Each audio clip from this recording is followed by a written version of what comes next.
Donc nous voici dans la dernière phase de ce tuto. Donc la première chose que nous allons faire, donc on va parler de Arnold, donc le moteur de rendu, matériaux, textures, caméra, etc. que l'on va utiliser donc avec 3D Studio Max pour présenter notre image. Donc la première chose que l'on va faire, on va mettre à jour notre logiciel. Donc 3D Max ne le fait pas automatiquement. Donc toujours mise à jour. Le petit mot magique à taper, c'est Max to A. Directement j'appuie sur Entrée. Et vous aurez normalement Arnold Renderer dans la partie 3D Studio Max plugin. Et là vous trouvez en haut le download qui va vous permettre donc dans la partie Arnold for 3ds Max de le télécharger pour votre version. Vous agree to download. Thank you for downloading this software. Une fois que vous l'avez téléchargé, vous le lancez.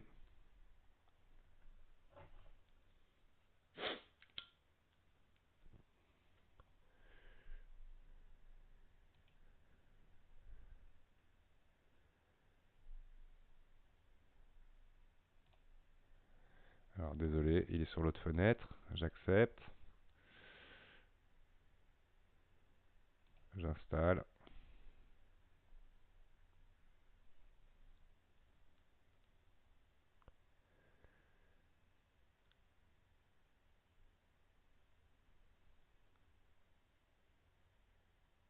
Updating component registration.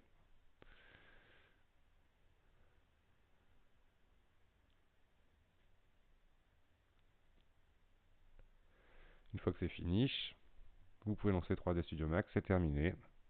Alors il y avait une autre fenêtre où je tape une deuxième fois finish sur mon autre écran. Et donc là, hop, je relance 3D Studio Max.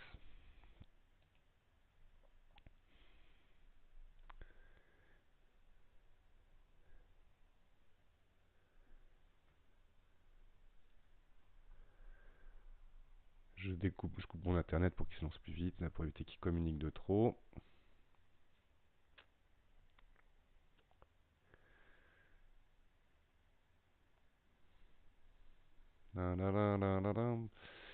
Faut être patient dans la vie.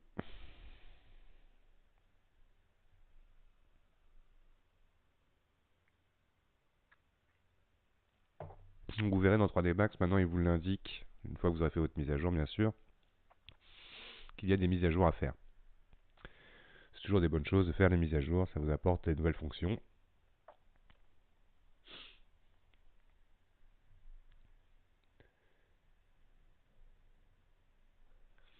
Allez, 3D Max, on se lance. Cet ordi aura bien bossé aujourd'hui. Je vais fermer Forest Pack. Donc je vais ouvrir ma scène au stade où on en était dans 3D Max après avoir exporté donc notre fichier vers Mudbox. Donc je vais réafficher tout, donc sortir du mode isolation, ce qui m'a fortifié au démarrage. Clic droit, dégeler tout. Dégeler, rien n'est gelé, afficher tout. Normalement ils sont pas gelés, ouais. Je sélectionne tous mes plans que je supprime. Fichier enregistré sous.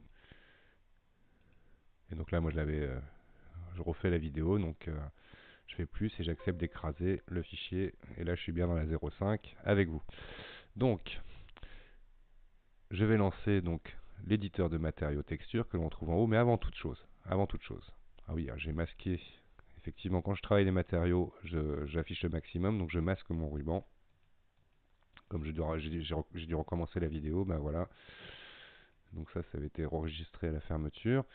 Donc là je masque mon ruban et je vais d'abord configurer donc ma scène pour qu'elle soit compatible avec Arnold.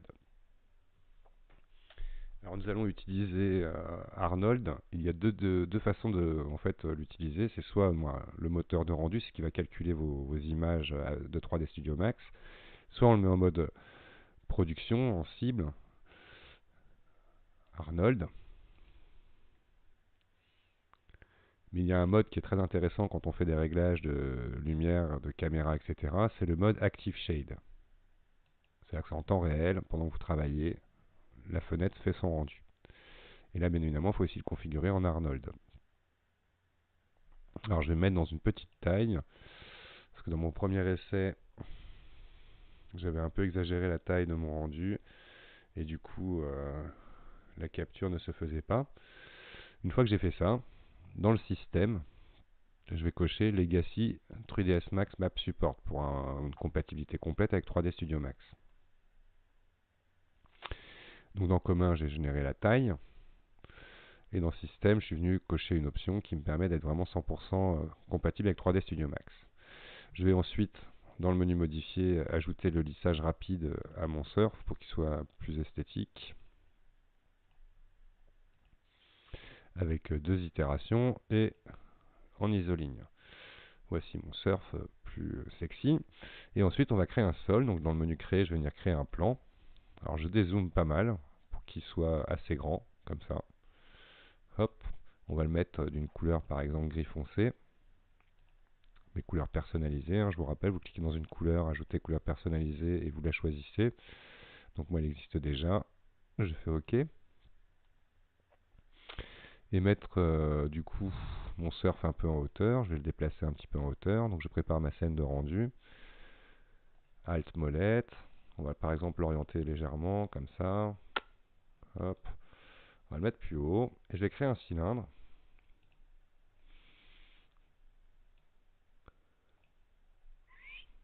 On va le faire dépasser exprès au départ du surf, c'est pour bien voir où on va le positionner, pour qu'il vienne par exemple ici,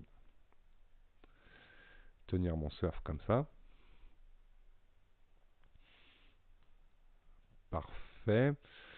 Mon cylindre, à partir du moment où j'ai fait mon cylindre, je vais venir le paramétrer. Donc lui on va l'appeler par exemple poteau. Hop.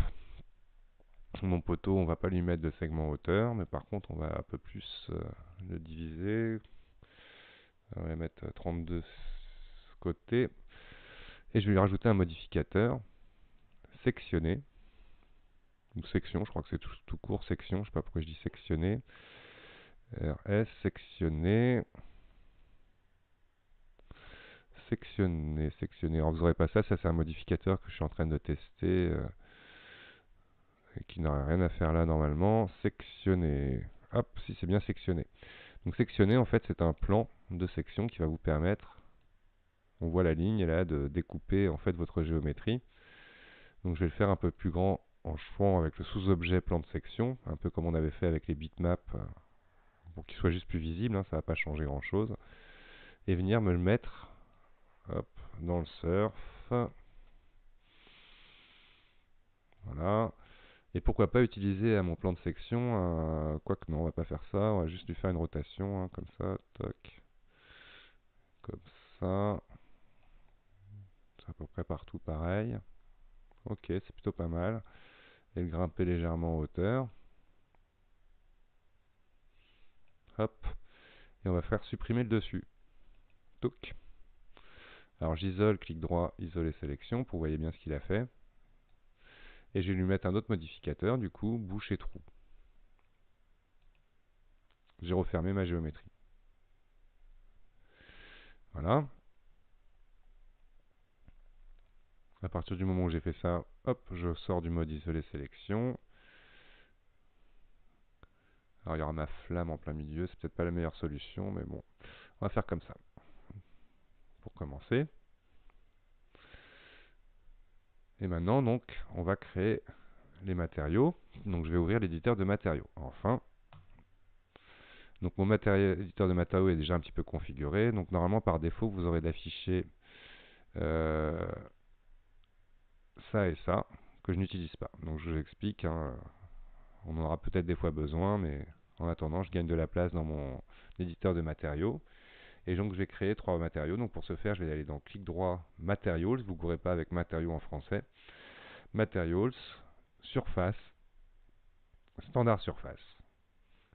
On a beaucoup d'options donc qui vont s'afficher. Donc je vais demander dans mon matériel, clic droit sur le nom du matériel en haut dans son bandeau. Masquer les emplacements de nœuds non utilisés. Donc avant de les masquer, donc à ceci nous pourrons connecter énormément de choses. Donc on va certainement pas connecter tout ça, donc ça sert à rien d'afficher tout ça. Clic droit donc dans le bandeau, masquer les nœuds non utilisés et double-cliquer dans la boule pour avoir votre matière un peu en plus grand. Donc comme pour déplacer une géométrie, majuscule plus cliquer glisser va vous permettre de la dupliquer. Donc il va nous en falloir 3. Voilà, toc toc. Une pour le sol, une pour le poteau, une pour notre surf. Donc on va prendre la première pour le surf. Par le nœud, je vais l'envoyer directement sur mon surf. La deuxième sur le poteau. Il faut bien choper le nœud. Hop. Et la troisième sur mon sol. Donc nous allons nous intéresser à la première. Donc je vais chercher mon dossier image. Vous verrez là tout ça. Je vous mettrai donc en téléchargement le dossier ABA saison 9 complet. Donc avec les fichiers Mutebox, 3D Max, FBX et tout ça. Quand j'aurai fait donc la vidéo d'introduction de cette playlist. Donc sous peu de temps, vous aurez donc tout ça en téléchargement pour essayer directement d'ouvrir les fichiers si vous n'avez pas réussi à le refaire vous-même. Vous aurez tout, la texture, etc. Donc l'intérêt d'un dossier de travail, c'est que je n'aurai juste que ça à exporter et vous aurez tout le contenu. Donc je vais glisser tout bêtement mon image Surf Diffuse 01 dans la fenêtre de travail, dans l'éditeur de matériaux. Toc. Voici ma texture. Je double-clique dans la vignette là pour l'avoir un petit peu plus grande ou plus petite. Et je vais donc venir la connecter à la matière. Donc à la rigueur, cette matière, je vais double-cliquer dessus et venir la renommer ici Surf pour m'y retrouver. Même s'il n'y a que 3 matières, mais ce sont des bons réflexes. Et glisser la vignette et la lâcher sur ma boule. Glisser le nœud de la vignette comme ça là, et hop, et je le lâche sur la boule. Déjà quand je survole, le menu apparaît, ce qui me permettrait d'aller chercher l'option comme ça. Et en lâchant la souris sur la boule, vous aurez ce menu là qui est plus facile à prendre en main, et je la connecterai donc à Base Color. Pour que ma texture soit visible dans la scène, il y a deux solutions. C'est soit je vais cliquer dans ce petit bouton là, et là on voit là, hop, que ma matière s'est affichée. Alors on voit pas trop bien avec l'angle de vue, on corrigera ça tout à l'heure avec une caméra. F4 ça pour masquer mon maillage, je vais isoler la sélection. Et là on va bien voir mon surf avec sa flamme et compagnie. Je sors d'isoler la sélection. Fin d'isolation, pardon. Voilà. OK. Donc mon poteau. On va faire le sol qui sera le plus simple. Donc lui, ça sera mon sol, la troisième. Je double-clique dessus. Les petites pointillés me permettent de bien voir sur quelle matière je travaille. Parce que des fois, vous allez croire que vous avez juste fait un clic et que c'est celle-là que vous allez modifier. Il faut bien double-cliquer dans le bandeau pour passer d'une matière à l'autre. Donc celle-ci, je vais l'appeler sol. La couleur, on va la faire dans un gris très foncé. Ah bah tiens, vous voyez justement ce que je viens de vous dire. Là, donc lui, on va le laisser pour l'instant comme il était. Donc c'est bien dans celle-ci que je vais travailler. Voilà. Je fais OK. Un gris assez foncé. Et je vais mettre la dureté du spéculaire, le reflet, parce que vous voyez par défaut, ça me fait un impact très marqué. Je vais le mettre à 0,5.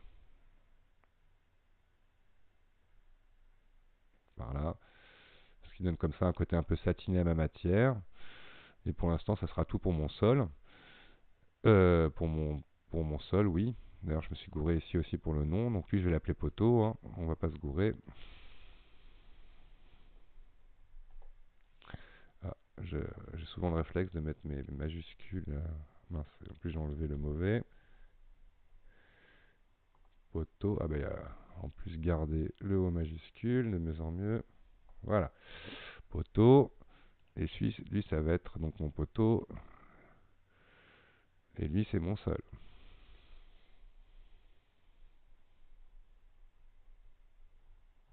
Voilà.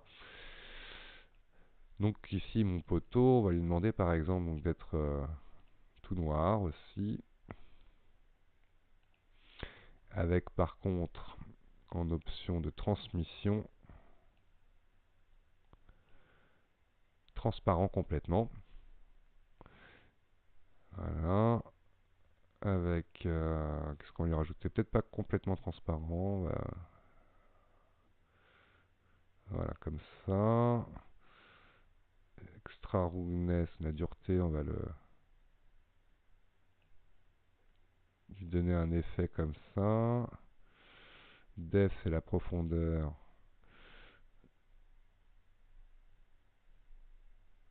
Ok. Et c'est déjà très bien comme ça. Donc là maintenant, on va maintenant venir créer notre lumière. Donc je vais dans le menu créer lumière et me mettre dans la lumière Arnold. La lumière Arnold se crée de deux façons. Soit par cliquer et glisser, et vous créez du coup une lumière plus une cible. Soit vous créez directement un simple clic. J'appuie sur F3 du clavier, là vous voyez bien, il vous a montré une lampe directionnelle sans cible. Et je vais comme ça pouvoir la positionner dans ma scène. Et avec rotation, en utilisant par exemple l'axe de rotation de là où je regarde. Hop, désactiver, pourquoi pas. Ok. Me mettre dans un angle de vue qui me plaît et venir créer une caméra à partir de cette vue perspective. C'est très simple, je vais dans le menu vue, créer une caméra à partir de la vue, CTRL-C le raccourci. Je suis automatiquement dans une caméra. Dans ma caméra, ici, je vais la sélectionner. Alors vous voyez que c'est dans le même menu que les autres vues, hein. Si je veux revenir en perspective, perspective, et là on voit bien la caméra, l'objet caméra qui a été généré, qui est une caméra plus une cible. Donc là, ça c'est ce qui vous montre la mise au point. Donc la mise au point, bien évidemment, on pourra la régler. Mais donc là, c'est ma vue caméra, c'est pour revenir dedans. Je vais donc activer le menu modifier pour pouvoir paramétrer ma caméra. Et ici, je vais venir par exemple donc aller chercher dans l'exposition, installer le contrôle de l'exposition. Ce qui va vous permettre donc maintenant de lancer la fenêtre Active Shade.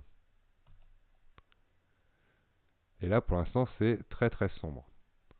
Je vais mettre la cible à 1. Et on commence à voir. Alors, ce que je vais faire aussi, je vais venir paramétrer différemment mon rendu en le configurant et vous expliquant deux trois trucs. Dans Arnold Renderer, en fait, ici, c'est une synthèse du nombre d'échantillons que vous allez pouvoir utiliser pour la qualité de votre image. Par exemple, là, il y a un Ray Limit Tool à 10. Donc, ce qui fait que là, j'ai 8, 9, 10 au total. Donc là, par exemple, si je mets 3 ici, on va même mettre 4 en diffus et 5 en transmission. Je totalise toujours 10 dans mon échantillonnage. Donc c'est la qualité en fait des pixels qu'il va calculer. Donc là je ferme ça. Donc pour que ce soit bien pris en compte, je vais relancer mon rendu. Donc en fermant la fenêtre. Hop. Mais quoi qu'il arrive, on va devoir augmenter un petit peu la lumière. Alors je vais vous montrer deux trois choses. Donc j'appuie sur P pour revenir en perspective. Je vais cloner mon éclairage. Et lui, avec majuscule plus déplacé, plus rotation, là je l'ai utilisé majuscule plus rotation, j'ai cloné donc ma source de lumière, et celle-ci va me servir en fait à avoir un impact au sol qui va venir rebondir et éclairer le dessous de mon surf. Alors comme ça devrait être pas mal, mais je vais le décaler quand même comme ça, et on va le tourner légèrement comme ça, en le réorientant légèrement. Je reviens dans ma vue caméra, et je vais sélectionner. Donc ma lumière est encore sélectionnée, je reviens en perspective pour montrer quelque chose de très intéressant, surtout quand on voit plus sa lumière et qu'on est en train de travailler dans la vue caméra. Dans cette zone-là, ici, vous pourrez par exemple l'appeler Lume pour ma lumière, et j'appuie sur Entrée. Ce qui fait que maintenant je clique dans le vide, je vais dans ma vue caméra avec le raccourci C, et du coup je peux venir sélectionner ma lumière ici. Donc cette zone s'appelle la sélection nommée. Je relance du coup mon Active Shade.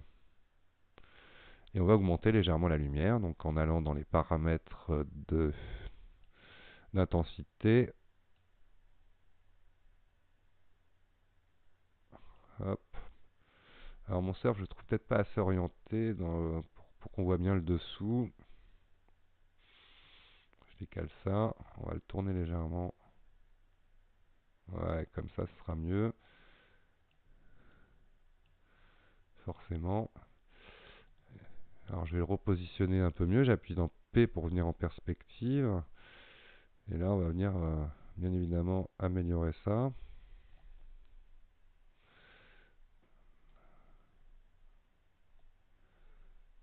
Bien attention à ce qu'il rentre bien dans le poteau.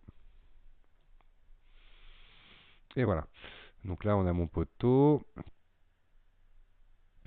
Alors je vais venir appuyer sur l'outil Orbit en bas qui va me permettre de pouvoir arranger ça. Je vais mettre un peu plus d'angle avec ma focale et zoomer un peu plus avec l'outil Zoom.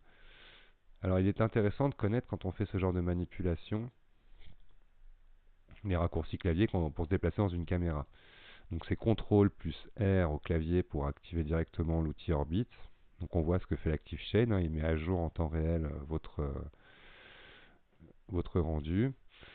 Et Alt Z qui activera le zoom. Donc là, on va se mettre comme ça, par exemple, pour qu'on voit surtout le surf. CTRL R, je vais essayer de voir voilà, qu'on ait les ombres un peu portées. Et laisser calculer un petit peu l'image. Et voilà, obtenir donc du coup un rendu Arnold. Donc là, peut-être qu'à la rigueur, on peut lui mettre légèrement plus d'intensité. Donc je sélectionne ma lumière à nouveau par ici. Alors j'en étais où? Dans l'intensité.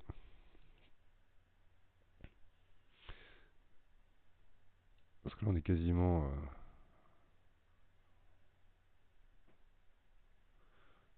ouais, comme ça, c'est pas mal. Puis changer la matière un petit peu de mon verre. Donc ouvrir mon éditeur de matériaux. Et la couleur, on va lui mettre un plutôt avec la pipette. Je vais venir chercher ce jaune. Non, c'est trop violent.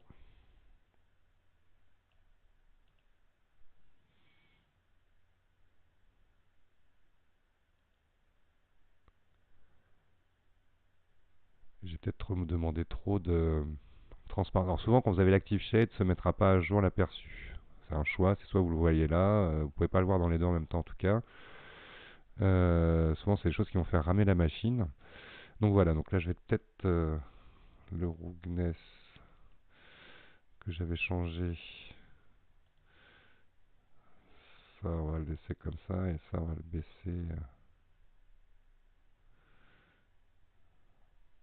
Ouais, ok. On va laisser comme ça, c'est parfait, je trouve. C'est parfait pour une première scène. Peut-être que mon gris, lui, n'est pas assez fort sur mon sol. Donc là, il va pas être beaucoup moins fort, mais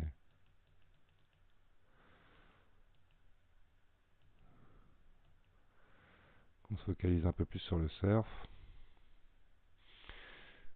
Et je vais décaler légèrement mon surf, vous voyez, pour qu'il corresponde un peu mieux avec la tâche là de ma texture.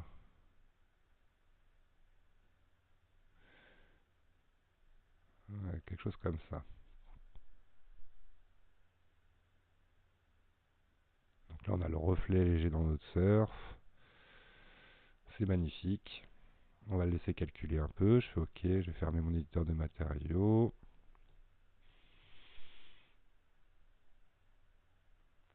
Et voilà donc l'image qui se calcule.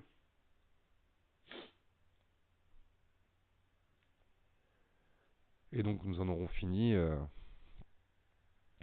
pour ces bases indispensables à maîtriser de 3D Studio Max, de Mudbox. Il faudra bien évidemment se créer des petits projets pas trop fous pour pouvoir justement atteindre progressivement la maîtrise de ces outils. On verra que c'est quand même très bien fait, très bien assisté, très fair play. Merci à Autodesk déjà pour ces logiciels. Et j'ai utilisé Open Broadcast System, donc pour l'enregistrement. Donc voilà, bah écoutez, cette session de base est terminée. Il y aura d'autres tutos à venir concernant le projet sur lequel on va travailler cette année. Et justement, ben, je vous dis à très bientôt. Merci d'avoir regardé. Au revoir.